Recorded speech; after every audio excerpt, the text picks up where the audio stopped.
Well, three of those brave people who have long campaigned for the truth have shared their stories with us, and they've been talking to Amelia Beckett. Constantly, it's just there. How, why did it happen when it shouldn't have done? We've been fighting 30, 40 years. It could have so been avoided. We're seeing lots of people passing away, and you just think to yourself, my God, you know, when's this going to happen to me? Every day, Mel Mackay has to take at least 17 different tablets just to stay alive. She was born with a heart defect, but it was a contaminated blood transfusion given to her at the age of 5, which infected her with HIV. A fact she didn't find out until she was 14. Living with HIV for so long, before being put on treatment, took its toll. I've got several serious health conditions now. 17 years ago, she moved from Sheffield to Bridlington to try and find some form of normality. It was a big step, and one she's proud of. But the reality is life is far from normal, and every day she lives with the impact of a health scandal, which took away so much more. They've taken my chances of becoming a mum and having my own children. And I often struggle when I've had my nieces and nephews that were born, or even very close friends when they've ended up being pregnant. I found it difficult that even around them, it's been hard. The day I found out, that's when my life changed. By the time Darren found out his hepatitis C likely came from contaminated blood, he'd been living with the disease for 24 years. While treatment means he's now virus-free, the physical and mental effects mean even everyday tasks can be a struggle. I'm trying to work around things with my mental health, but it's in my mind constantly. It's just there. How, why did it happen when it shouldn't have done? Those feelings were compounded when his brother Andrew died unexpectedly, before Darren was able to bring home the answers he'd been seeking for so long. That put a big blow on my brain, on my mind as well, you know. Yeah, of course, yeah.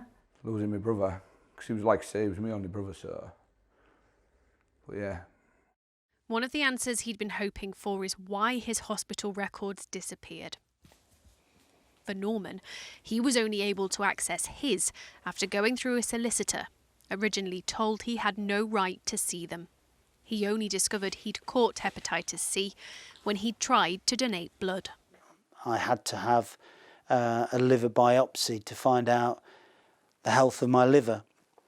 And when they did, they found that my liver was in a chronic state. And they just monitored me, didn't tell me how I caught it, didn't even admit any liability or anything like that. They just said, oh, we'll keep an eye on you and see how it goes. And how old were you at this point? I was probably 32 at this stage. So it was just in my early 30s, prime of my life, and suddenly your legs have been kicked from underneath you. They are 3 people. There were at least 30,000 whose lives were changed forever. Amelia Beckett, ITV News. Well, we just heard their stories in Amelia's report, and Mel and Norman are here with us now in the studio. Thanks so much for joining us. Emotional day, a day you've waited almost a lifetime for. And Mel, we heard the Prime Minister talking just within the last hour or so, and that brought tears to your eyes. Yes, definitely, because it's the first time that it actually felt genuine and not false. All the other times when we've had apologies, it's not really been felt genuine, but this time really actually felt genuine, and it was like... Could you believe it was happening?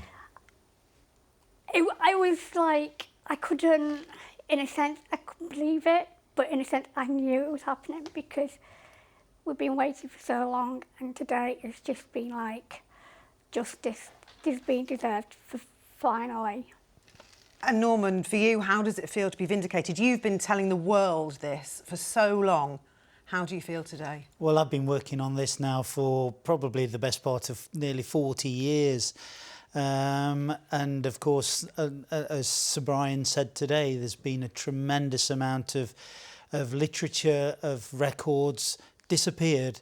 And I feel so happy with the report that's come through. The way that it was delivered today was first class by Sir Brian. He's done a fantastic job for all of us, and I have to say that today's been a very emotional day, very emotional. Both me and Mel have watched what the Prime Minister has said today, and both of us have had tears in our eyes. It's been heartbreaking. Let me just quote from Sir Brian Langstaff's report there. In the report, he said that lives, dreams, friendships, families and finances have all been destroyed by this. And that just shows what an impact it's had on your lives. Yeah, definitely. Yeah, I mean, the impact over 40 years is immense. You know, you never actually kick your career into position, and you don't develop your career as much as you'd really want to. But I think it's long-term mental state that you get yourself in, and that's been a problem. And obviously, though nothing can compensate, just briefly, nothing at all can compensate from what you've been through, thoughts are now turning to compensation. What do you want to see happen? For me, no amount of money can take away what they've taken away from me, because of it's like, but one step is finally that we get a proper apology, and finally we actually get the report, which is 110% that we could ask for. And if it hadn't been for people like Dame Diana Johnson, who's been on our side for She's done a great job, hasn't she? She has She worked has so been hard for absolutely you. superb. And we if it would love weren't- to come back to you and talk to you more about this when Thanks we know both what for coming happens in. next. Thanks so much for coming in. Pleasure, thank you. Thank you for having us.